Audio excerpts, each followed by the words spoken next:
उत्तर प्रदेश की 25 बड़ी खबरों में आपका स्वागत है। शुरू करते हैं फटाफट न्यूज। महाकुंभ के पहले शाही स्नान में 3.5 करोड़ लोगों ने डुबकी लगाई। लोगों को रेलवे स्टेशन जाने से रोका गया। ट्रेन के हिसाब से प्लेटफॉर्म पर भेजा जा रहा है। महाकुंभ के पहले अमृत यानी शाही स्नान में मंगलवार यानी कल 3.5 करोड़ श्रद्धालुओं ने संगम में डुबकी लगाई। शाही स्नान सुबह 6 बजे शुरू हुआ, 6 बजे ही खत्म हुआ। इस दौरान जूना अखाड़ा समेत 13 अखाड़ों के संत ने स्नान किया। स्नान के बाद प्रयागराज लौटना शुरू कर दिया। रेलवे स्टेशन, बस स्टैंड की ओर जाने वाली सड़कों में भारी भीड़ देखी गई। प्रयागराज रेलवे स्टेशन पर पैर रखने की जगह नहीं थी। लोगों को हॉल में रोका गया। ट्रेनों के हिसाब से प्लेटफॉर्म पे भेजा गया। रेलवे के पीआरओ अमित सिंह ने बताया कि सुबह से ही 55 महाकुंभ स्पेशल ट्रेन रवाना की गई है। रात में आंकड़ा और बढ़ेगा। सोमवार रात से अभी तक 4 लोगों को दिल का दौरा पड़ने से मौत हुई। इसमें 3 स्वरूप रानी और 1 मेला केंद्रीय हॉस्पिटल में भर्ती था। जब लोगों को लगा कि प्रयागराज से आज निकलना मुश्किल है तो उन्होंने रैन बसेरों का रुख किया, लेकिन रैन बसेरे पूरा खचाखच फुल भरे हैं।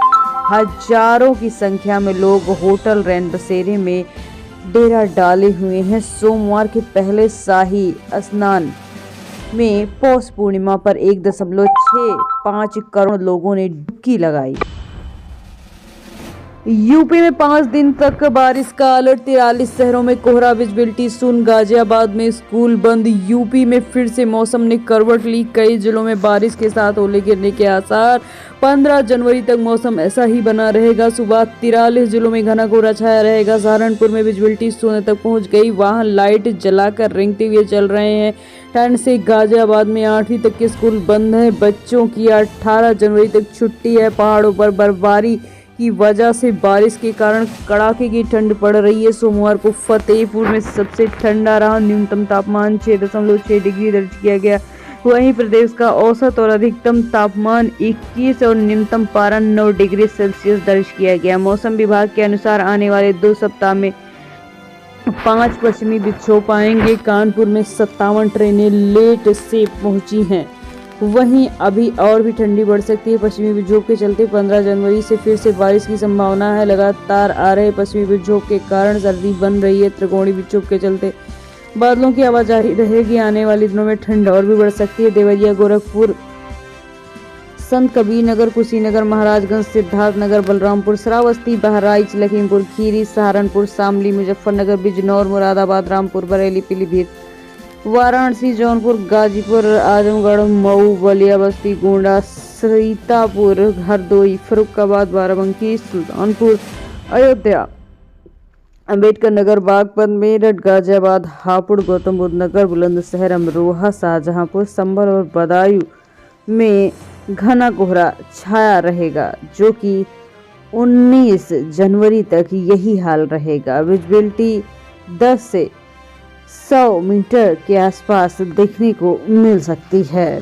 5 दिनों तक कोहरे की ऐसी ही मार रहेगी।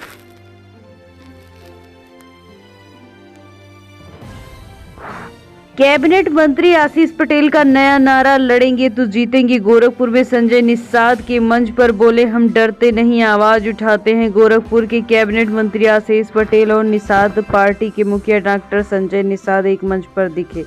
आशीष पटेल ने कहा, आरक्षण संजय निषाद ही दिला सकते हैं। उन्होंने लड़ेंगे तो जीतेंगे का नारा दिया है। कहा, हम डरते नहीं बल्कि आवाज उठाते हैं। सोमवार को डॉक्टर संजय निषाद की संकल्प यात्रा में आशीष पटेल पहुंचकर अपनी बातों को कहते हैं।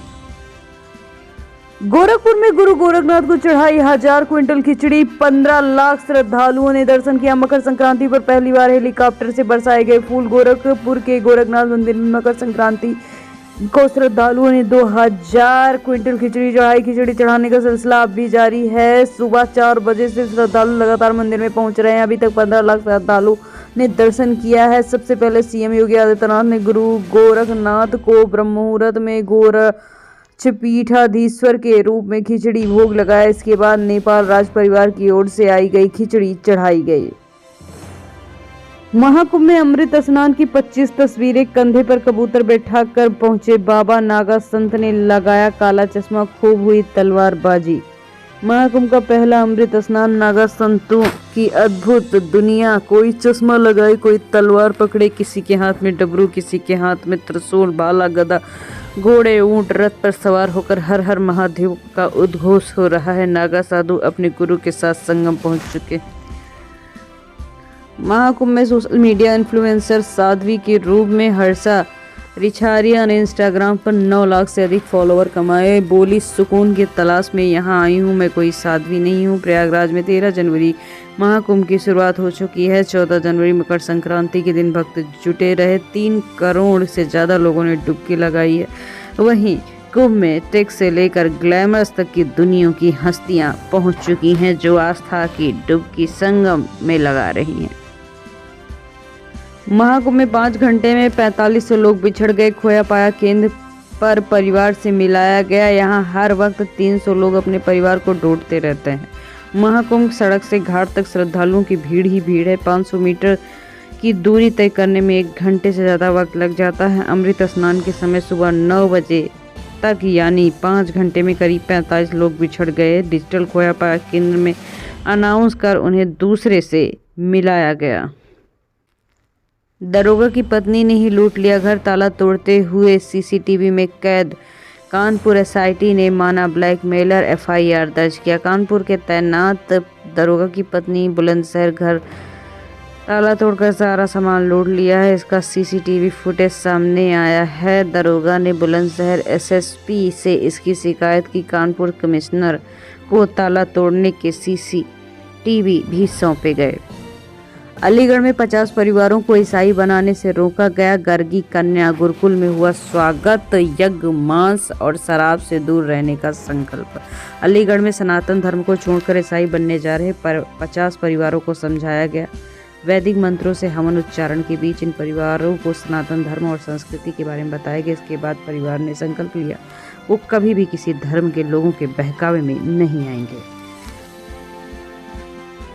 प्रयागराज में महाकुंभ में एप्पल को फाउंडर स्टीव जॉब की पत्नी बीमार। कैलासानंद बोले, लॉरेन पावल ने पहली बार ऐसी भीड़ देखी है, एलर्जी हुई। महाकुंभ में मकर संक्रांति का प्रथम शाही स्नान पर 50 से अधिक श्रद्धालु देशों से आए। ग्रुप में संतों के साथ भक्ति गीत गाए गए। विदेशी श्रद्धालु नागा साधु संतों को देखने के लिए तड़के 3 बजे से डटे रहे। अपने गुरुओं के साथ संगम स्नान किया। महाकुंभ में एप्पल के को फाउंडर जॉब स्टीव की पत्नी लॉरेन पावेल बीमार भी पड़ गई। बीजेपी ने मिल्कीपुर से नए चेहरे चंद्रभानु पासवान को उतारा। गुटबाजी जनता की नाराजगी से कटा सबसे बड़े दावेदार बाबा गोरखनाथ का टिकट। अयोध्या की मिल्कीपुर विधानसभा सीट पर उपचुनाव के लिए बीजेपी प्रत्याशी का ऐलान किया गया है। बीजेपी ने 39 साल के चंद्रभानु पासवान को टिकट दिया है। चंद्रभानु का मुकाबला सपा प्रत्याशी अजीत प्रसाद से होगा, यानी अयोध्या में दोनों प्रत्याशी पासी समुदाय के ही हैं। महाकुंभ में संन्यास रद्द। साध्वी गौरी ने पहली बार बातचीत की। मैं मेडिकल के लिए तैयार, इच्छा से लिया संन्यास। मेरे गुरु को सम्मान वापस मिले। मेरे गुरु पर गलत आरोप लगाए गए हैं। मैं अपनी इच्छा से संन्यास लेने गई थी। मेरे गुरु को उनका सम्मान मिलना चाहिए। अगर ऐसा न हुआ तो